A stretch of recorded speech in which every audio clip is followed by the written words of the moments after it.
deep within the vast, roadless backcountry of a major North American mountain park. Let's call it the White River Wilderness. There is a telephone. It's a rugged, weatherproof satellite phone, bolted to a lone wooden post at a survey point known as Grid Marker Sierra 7. It exists for extreme emergencies, stranded hikers, catastrophic injuries, a direct line to the Central Ranger Station. The line at the station connected to this phone has a nickname. They call it the Black Line, and it rings on average twice a year, always under the same conditions. Late autumn, when the first heavy snows have already closed the high passes, sealing off Sierra 7 until June. A time when no human being could possibly be out there. When it rings, the protocol is strict.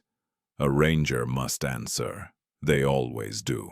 The call is never long. The voice on the other end is always different. A man, a woman, sometimes a child. It's always faint, crackling with static, and choked with utter primordial terror. The message is some variation of the same core plea. "We're lost! We're at the phone! Please God, send help! It's coming from the trees!" Or, "It followed us! We're at the marker! Don't let it see you!" Or simply, "It's here." Then the line goes dead. The ranger's response is also protocol. A helicopter is scrambled, regardless of cost or weather. A team is dispatched. They fly to the precise coordinates of Sierra 7. Every single time they find the same scene. The phone is on the hook. The area is pristine, covered in unbroken snow. There are no footprints leading to or from the post. No signs of a struggle. No human scent for the search dogs, who often become whining and reluctant to leave the helicopter. No recent campfires for miles. Nothing. The silence is absolute. The official logs dismiss these as phantom calls, attributed to satellite glitches, atmospheric echoes, or pranks. But every ranger who has ever answered the Black Line or flown to that silent, empty post knows in their gut it's something else. The terror in those voices was too real. The mystery deepened with the Miller transcript. In 1998, a ranger named Jess Miller answered the call. The voice was a young man, sobbing. "We saw the lights in the sky last night. We thought it was the Rangers. We ran towards them. It was a mistake. It was a terrible mistake. They're not lights." A sound like rustling metal and snapping branches filled the line. Then the voice returned, a whisper. "It's learning how to use the phone." The line went dead. The subsequent search, as always, found nothing.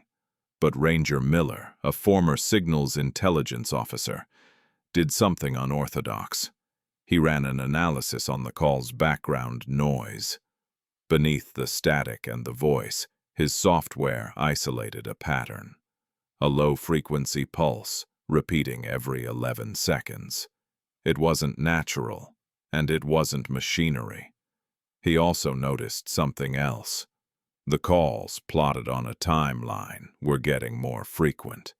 From once every 5 years in the 1960s to every 2 years by the 2000s.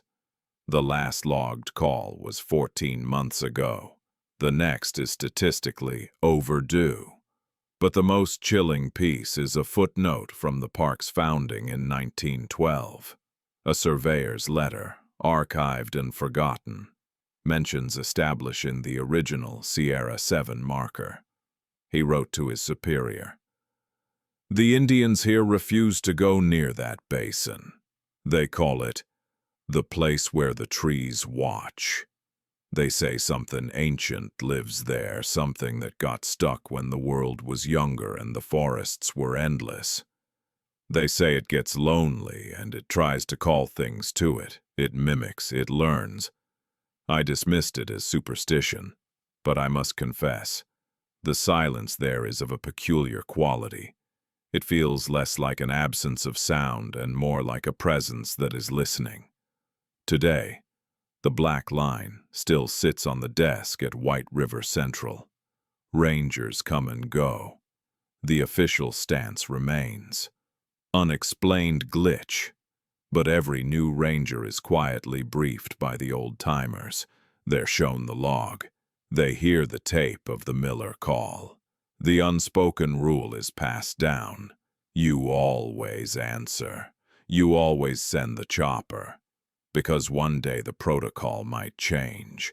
One day the search team might find something. Or worse, one day the call might come from somewhere else, from a phone that shouldn't exist, from a place even deeper on the map, with a voice that has finally learned to sound perfectly, convincingly human.